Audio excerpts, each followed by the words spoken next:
Sunrise news के इस video में आपका स्वागत है। इस वीडियो में आज बात होगी गुजरात कैबिनेट के विस्तार के बाद शुरू हुए एक नए विवाद की। साथ ही आपको बताएंगे कि आम आदमी पार्टी ने किस राज्य में नए चुनावी वादे किए हैं और इसी के साथ बात होगी राजस्थान के नए विवादित कानून की। तो शुरुआत करते हैं इस वीडियो की। गुजरात के मुख्यमंत्री भूपेंद्र पटेल के मंत्रिमंडल का अभी विस्तार हुआ और शपथ ग्रहण समारोह के बाद नए मंत्रियों ने शपथ ली और अपने कामकाज को संभाला। लेकिन नए मंत्रिमंडल के शपथ ग्रहण के बाद ही सोशल मीडिया पर मंत्रियों की शैक्षिक योग्यता को लेकर चर्चा शुरू हो गई। दरअसल नए मंत्रिमंडल में जो मंत्री हैं उनकी शिक्षा को लेकर जो सवाल उठे, उसके बाद गुजरात मॉडल पर भी सवाल उठने लगे। नए मंत्रियों में 52% मंत्री जिनकी उम्र 30 से 50 साल के बीच है।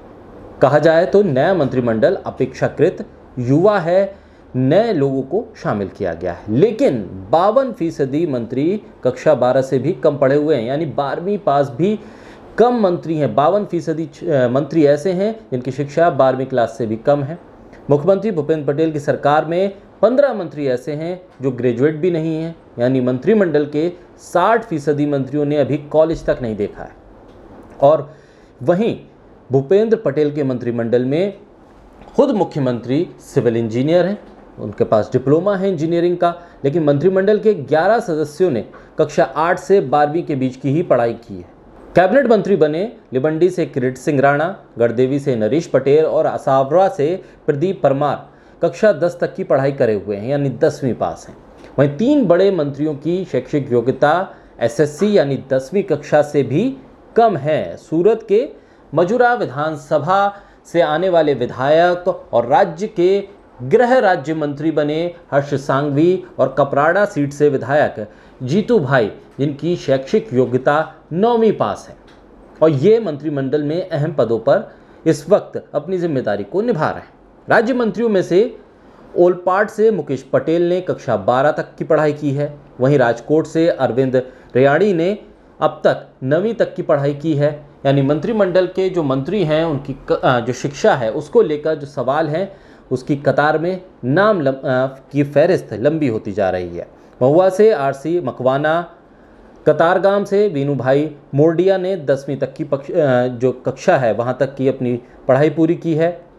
इसके अलावा कीर्ति सिंह बघेल ने कॉलेज में सिर्फ 1 साल पढ़ाई की, यानी कि ग्रेजुएशन के लिए वो गए लेकिन सिर्फ 1 साल ही उन्होंने वहाँ पर पढ़ाई की। राज्य के पशुपालन और गौ संवर्धन मंत्री देवा भाई मालम जो सबसे कम पढ़े लिखे हैं, उन्होंने केवल कक्षा 4 तक की ही पढ़ाई की है और वो मंत्रिमंडल में शामिल हैं, जिसको लेकर लगातार अब सवाल उठ रहे हैं। केशव वेद विधानसभा क्षेत्र का प्रतिनिधित्व कर रहे हैं। वो कैबिनेट मंत्रियों में सबसे ज़्यादा जो पढ़ाई की है वो महिसागर के संतरामपुर विधानसभा क्षेत्र से आने वाले विधायक प्रोफेसर कुबेर डिंडोर हैं, जिन्होंने हिंदी भाषा में मास्टर की डिग्री हासिल की है। इनकी सबसे ज़्यादा पढ़ाई पूरी कैबिनेट में है और पीएचडी भी इन्होंने की है, यानी सबसे पढ़े लिखे मंत्री सिर्फ एक ही हैं इस पूरी कैबिनेट में। ऐसे में गुजरात की जो नई कैबिनेट है उनके जो मंत्री हैं उनकी शिक्षा को लेकर सवाल है। सवाल इस बात को लेकर भी है कि जब राज्य का कानून चलाने वाले, राज्य की शिक्षा को देखने वाले, स्वास्थ्य को देखने वाले मंत्रियों की शिक्षा का स्तर ही इस स्तर पर होगा तो राज्य की स्थिति क्या होगी। चले बढ़ते हैं आगे। बात उत्तराखंड की और आम आदमी पार्टी की। आम आदमी पार्टी पूरी कोशिश में है कि वो उत्तराखंड में इस बार के चुनाव में कुछ अच्छा प्रदर्शन कर सके। 2022 में विधानसभा चुनाव है, उससे पहले आम आदमी पार्टी के तमाम नेता राज्य के दौरे पर हैं। मुख्यमंत्री दिल्ली के मुख्यमंत्री अरविंद केजरीवाल, उप मुख्यमंत्री मनीष सिसोदिया से लेकर तमाम कैबिनेट मंत्री राज्य के दौरे पर हैं। अरविंद केजरीवाल उत्तराखंड के दौरे पर अभी हाल में पहुंचे। रविवार को वो हल्द्वानी में थे और उन्होंने कई बड़ी घोषणाएं कर दी, चुनावी वादे कर दिए। हल्द्वानी के मंच से उन्होंने उत्तराखंड के लोगों के लिए एक तरह से चुनावी वादों की कतार लगा दी। कई बड़े ऐलान जब करे अरविंद केजरीवाल ने तो उस पर सियासी बवाल तो होना ही था। अरविंद केजरीवाल ने कहा कि घर घर रोजगार ये एक गारंटी होगी, साथ ही जो बेरोजगार हैं उनको 5,000 रुपये तक देने का ऐलान कर दिया। वहीं दिल्ली के सीएम अरविंद केजरीवाल के ऐलान के बाद सियासी जो चर्चा है वो भी अब शुरू हो गई है। दरअसल आम आदमी पार्टी क्या जो दिल्ली में वादों की फहरिस्त लगाई थी उसके बाद जीत हासिल की, क्या उसी तरह का कुछ करने जा रही है। आम आदमी पार्टी की सरकार बनने पर उन्होंने कहा कि 6 महीने में 1 लाख सरकारी नौकरी दी जाएगी। इसके अलावा उन्होंने कहा कि रोजगार जब तक नहीं मिलता है, यानी कि जब तक राज्य के युवाओं को रोजगार नहीं मिलता है तब तक उन्हें हर महीने 5,000 रुपये का भत्ता दिया जाएगा। साथ ही नौकरी में उत्तराखंड के लोगों को 80% आरक्षण भी देने का ऐलान अरविंद केजरीवाल ने कर दिया है। और ऐसे में अब बीजेपी भी इस पर मुखर है, कांग्रेस भी मुखर है। दरअसल दिल्ली में क्या स्थिति है उसको लेकर सवाल किए जा रहे हैं। अरविंद केजरीवाल ने कहा है कि बीजेपी को वोट देंगे तो हर महीने एक नया सीएम मिलेगा। ये कटाक्ष उन्होंने किया जिस तरह से उत्तराखंड में बीजेपी ने मुख्यमंत्री वहां बदले हैं। लेकिन अगर उन्होंने कहा कि आप आम आदमी पार्टी को वोट देंगे तो हर 5 साल के लिए एक स्थिर सीएम देंगे और साथ ही आपको रोजगार देंगे। उन्होंने कहा कि हमें वोट देने से उत्तराखंड में पलायन रुकेगा। पलायन एक बड़ी समस्या है उत्तराखंड की, इसको लेकर अब तक की सरकारों ने जो काम किए वो नाकाफ़ी हैं। ऐसे में आम आदमी पार्टी ने एक और वादा कर दिया है। यहाँ पर आम आदमी पार्टी के वादे के बाद चुनावी घोषणाएं अब अरविंद केजरीवाल ने जिस तरह से की हैं उस पर अब दिल्ली मॉडल जो दिल्ली के मुख्यमंत्री पेश करते हैं उसको लेकर भी अब वो घेरे जाएंगे, विपक्ष उन्हें घेरेगा। चलिए बात उमा भारती की, जहां इस बार उमा भारती ने शिवराज सिंह चौहान के सामने एक बड़ी मुश्किल खड़ी कर दी है। दरअसल पूर्व मुख्यमंत्री उमा भारती ने मध्य प्रदेश में 15 जनवरी तक प्रदेश में पूर्ण शराबबंदी को लेकर आंदोलन की बात कही है। उन्होंने समय दिया है शिवराज सिंह चौहान को कि अगर 15 जनवरी तक राज्य में पूर्ण शराबबंदी नहीं होती है तो वो इसको लेकर बड़ा अभियान चलाएंगे। हालांकि उन्होंने कहा कि 5 महीने तक जागरूकता अभियान चलाया जाएगा और इसको लेकर उन्होंने कहा कि वो राज्य के मुख्यमंत्री शिवराज सिंह चौहान और प्रदेश भारतीय जनता पार्टी के अध्यक्ष वीडी शर्मा से बातचीत करेंगे और उनसे कहेंगी कि 15 जनवरी तक जागरूकता अभियान में वो वक्त दें। वो मुख्यमंत्री से भी कहेंगी कि वो इस अभियान में शामिल हों।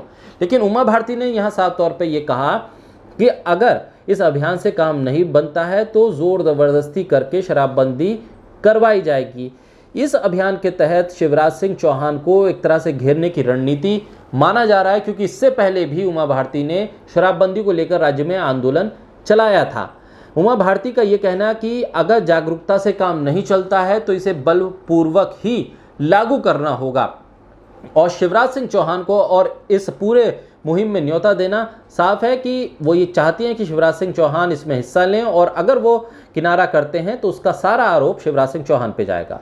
उन्होंने कहा कि राज्य को 10,000 करोड़ का नुकसान जरूर होगा अगर शराबबंदी होगी, लेकिन उनके पास एक मॉडल है, एक योजना है जिसके तहत वो सरकार को ये बता सकती हैं कि अगर शराबबंदी से आपको नुकसान हो रहा है तो आप उसकी भरपाई कहाँ से कर सकते हैं। अचानक से उमा भारती अब मध्य प्रदेश की सियासत में एक्टिव हुई हैं। केंद्रीय मंत्रिमंडल से बाहर होने के बाद वो एक तरह से राजनीति से दूर हो गई थी, लेकिन अब वो धीरे धीरे फिर से मध्य प्रदेश की राजनीति में वापस आ रही हैं। मध्य प्रदेश में हाल के दिनों में चर्चा इस बात को लेकर भी है कि शिवराज सिंह चौहान के बदले कोई और चेहरा भी आ सकता है। आने वाले वक्त में विधानसभा चुनाव भी बहुत ज़्यादा दूर नहीं है। ऐसे में शराबबंदी का मुद्दा उमा भारती के लिए राजनीतिक ज़मीन कितनी खड़ी कर पाएगा, ये एक बड़ा सवाल है। और अगर यहाँ से उमा भारती को कुछ मजबूती मिलती है तो शायद आने वाले वक्त में बीजेपी के लिए भी एक मुश्किल ये होगी कि उमा भारती को वो दरकिनार नहीं कर सकते हैं। उमा भारती ने 2 फरवरी को भी ट्वीट किया था इससे पहले कि 8 मार्च को महिला दिवस से मध्य प्रदेश में शराबबंदी के लिए अभियान वो शुरू करेंगी, लेकिन बाद में वो उससे पीछे भी हट गई थी। लेकिन अब एक बार फिर वो अचानक से शराबबंदी के इस मुद्दे के साथ सामने आई हैं और उन्होंने शिवराज सिंह चौहान को भी इसमें आमंत्रित करते हुए साफ किया है कि अगर जिस तरह से उन्होंने 15 जनवरी तक की डेडलाइन दी है वहाँ तक शराबबंदी को लेकर कोई कदम नहीं उठाया जाता है तो इस आंदोलन को वो एक बड़ी रूपरेखा के साथ सामने रखेंगी। देखना होगा कि शिवराज सिंह चौहान इस पर क्या रिएक्ट करते हैं। चलिए बात राजस्थान की और राजस्थान सरकार के उस विवादित कानून की जिसको लेकर अब घमासान शुरू हो गया है। दरअसल बीते दिनों राजस्थान सरकार ने एक विवादित कानून पास किया था। ये कानून बाल विवाह के रजिस्ट्रेशन से जुड़ा हुआ है। इस कानून के तहत अब राजस्थान में बाल विवाह का भी रजिस्ट्रेशन हो सकेगा। अब इस पर विपक्ष हमलावर है अशोक गहलोत सरकार पर। राजस्थान विधानसभा में विवाहों का अनिवार्य रजिस्ट्रेशन कराने को लेकर कुछ संशोधन विधेयक पारित हुए थे और ये पारित होने के बाद इस विधेयक को लागू भी कर दिया गया। इस विधेयक को कानून में बदलकर सरकार ने साल 2009 के मैरिज रजिस्ट्रेशन एक्ट में संशोधन किया इस एक्ट में किए गए संशोधनों में सबसे महत्वपूर्ण बात यही है कि शादी की उम्र से पहले विवाह करने वाले वर वधू की शादी को भी अब रजिस्टर किया जाना जरूरी होगा। यानी कि एक तरह से बाल विवाह को मान्यता देने वाली स्थिति दिख रही है। यानी 18 साल से कम उम्र की लड़की और 21 साल से कम उम्र के लड़के की शादी अगर हो जाती है तो उसको भी रजिस्टर करना अब राजस्थान में ज़रूरी हो गया है। और इसी के साथ शादी रजिस्ट्रेशन से पहले अगर पत्नी में से किसी की या दोनों की मृत्यु हो जाती है तो मृत्यु के बाद जो उनके परिवार के लोग हैं वो इस रजिस्ट्रेशन को करवाएंगे, या वयस्क संतान अगर उनकी है शादी को रजिस्टर करा सकेंगे उसको, और उसके बाद एक तरह से कानूनी मान्यता मिल जाएगी। इस कानून का विधानसभा में तो विरोध हुआ था, लेकिन अब इसका जो तमाम संगठन हैं उसको कानूनी चुनौती भी दे रहे हैं। National commission for protection of child rights, ये एक संगठन है यानी NCPCR, जिसने अब ये सुप्रीम कोर्ट तक मामला लेकर गई है और वहाँ पर कानूनी तौर पर इस संशोधन का विरोध हो रहा है।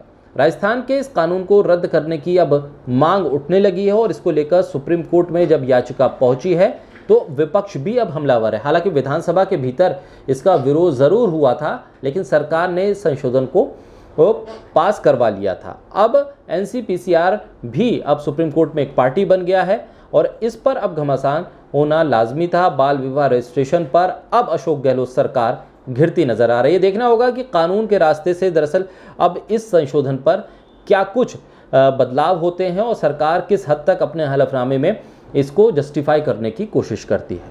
तो इस वीडियो में मेरे साथ इतना ही। तमाम खबरों के लिए आप सनराइज न्यूज़ के YouTube चैनल के साथ जुड़े रहिए।